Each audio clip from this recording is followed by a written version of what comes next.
గత దశాబ్దం నుంచి దేశ రాజకీయాలు కనుక గమనిస్తే బీజేపీతో పొత్తు పెట్టుకొని బీజేపీ చేతికి చిక్కినటువంటి ఏ పార్టీ కూడా మనుగడ సాధించిన దాఖలాలు లేవు.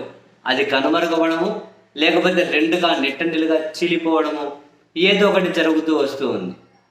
సరే, ఇప్పుడు ఆంధ్రప్రదేశ్లో కూడా జనసేన బీజేపీ టీడీపీతో పొత్తుగా అంటే కూటమి కట్టారు. ఇక్కడ జనసేన పార్టీతో ఇబ్బంది ఏం లేదు. వాళ్ళు జీలినా కలిసినా ఆ పార్టీని పెద్ద కన్సిడరేషన్లోకి తీసుకోవాల్సిన అవసరం లేదు. కానీ ఇక్కడ తెలుగుదేశం పార్టీ, అంత అనుభవం ఉన్నటువంటి చంద్రబాబు నాయుడు గారి నేతృత్వంలో ఉన్న తెలుగుదేశం పార్టీ బీజేపీతో పొత్తు పెట్టుకున్న తర్వాత భవిష్యత్తు ఎలా ఉండబోతుంది అని వీళ్ళ అధికారంలోకి వచ్చినటువంటి మొదటి రోజు నుంచి కూడా ఒక చర్చ అయితే జరుగుతుంది. ఒకటైతే ఫ్యాక్ట్, బీజేపీతో పొత్తు పెట్టుకున్న ఏ పార్టీ అయినా పూర్తి స్థాయిలో మనుగడ సాధించడం చాలా కష్టం అన్నది సాక్ష్యాలతో సహా ప్రతి రాష్ట్రంలో నిరూపితమైంది.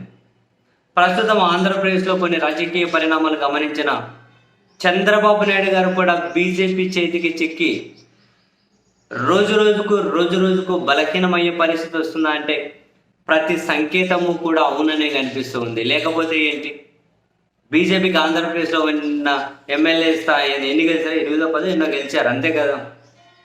8 అన్నేమో గెలిచారు. ఈ క్రమంలో ఆర్ కృష్ణయ్య రాజీనామా చేసే వైసీపీ నుంచి రాజ్యసభకు మళ్ళీ బీజేపీ ఆర్ కృష్ణయ్యను రాజ్యసభ వాళ్ళు తీసుకున్నారు. టీడీపీ ఏం చేయలేని పరిస్థితి, వాళ్ళకు వచ్చే వాళ్ళకి రావాలి మామూలుగా అయితే. అండ్ విజయసాయి రెడ్డి గారు రాజీనామాతో ఖాళీ అయ్యే రాజ్యసభ, అది కూడా మేమే తీసుకుంటామని చెప్పి ఢిల్లీ పెద్దలు ఇప్పటికే చెప్పేసినట్లు వార్తలు వస్తూ ఉన్నాయి. అది అసలు టీడీపీ ఆ విజయసాయి రెడ్డి గారి ద్వారా ఖాళీ అయిన రాజీనామా ఆ స్థానం మనకు వస్తుందనే ఆలోచనను కూడా వాళ్ళు విరమించేసుకున్నారు. అండ్ ఇప్పుడు తాజాగా ఎమ్మెల్సీ రాజ్యసభలన్నీ మీరు తీసేసుకుంటున్నారు కదా, ఎమ్మెల్సీ అయినా మేము తీసుకుంటాము అని చెప్పి టీడీపీ వాళ్ళు చెప్పారు అని. జనసేనకు ఒక ఎమ్మెల్సీ పోగా మిగిలిన 4 ఎమ్మెల్సీలు టీడీపీకి వస్తాయి అని చెప్పి అందరూ అనుకున్నారు. కానీ అనూహ్యంగా టీడీపీ కేవలం 3 ఎమ్మెల్సీలకు మాత్రమే పరిమితమైతే బీజేపీకి ఒక ఎమ్మెల్సీ ఇవ్వాల్సి వచ్చింది, జనసేనకు 1.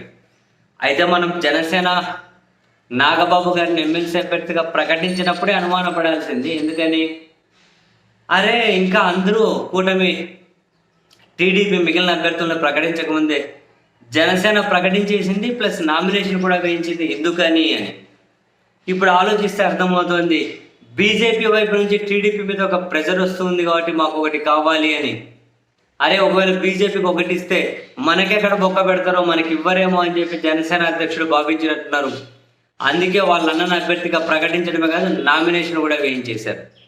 ఆ ప్రెజర్ ఆయనకు అర్థమైనట్లు ఉంది.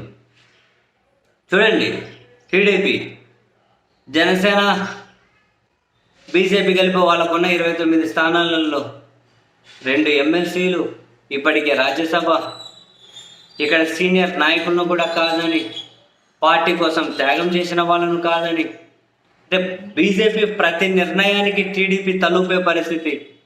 సో దాని ఉద్దేశం బీజేపీ బలపడుతూ పోతూ ఉంటుంది. నేను 100 సార్లు చెప్పింటాను, ఆంధ్రప్రదేశ్లో బీజేపీ బలపడడం is directly proportional to TDP బలహీనపడడం. రాజ్యసభ స్థానాలు, ఎమ్మెల్సీ ప్రతి ఒక్కటి వాళ్ళకి ఇచ్చుకుంటూ పోతే తెలియకుండానే టీడీపీ బలహీనపడుతూ పోతుంది. బీజేపీ కాసింత స్పేస్ దొరికితే టీడీపీని డెఫినెట్లీ ఎంతో కొంత కొంచెం ఒక భాగం తింటుందా, సగభాగం తింటుందా, ఎంత తింటుందో తెలియదు, కానీ తినడం అయితే గ్యారెంటీ. వాళ్ళు బలపడాలని మొదలుపెట్టిన తర్వాత మొదటి టార్గెట్ చేసేది వాళ్ళనే. జగన్మోహన్ రెడ్డి గారి నేతృత్వంలో వైసీపీని, ఆ నాయకులను బీజేపీ ఏమైనా చేర్చుకునే ప్రయత్నం చేసిన వైసీపీ క్యాడర్ మాత్రం చెక్కు చెదరదు. ఎందుకంటే వాళ్ళకు ఉన్నటువంటి ఓటు బ్యాంక్ అది ఒక సపరేట్ సెక్షన్.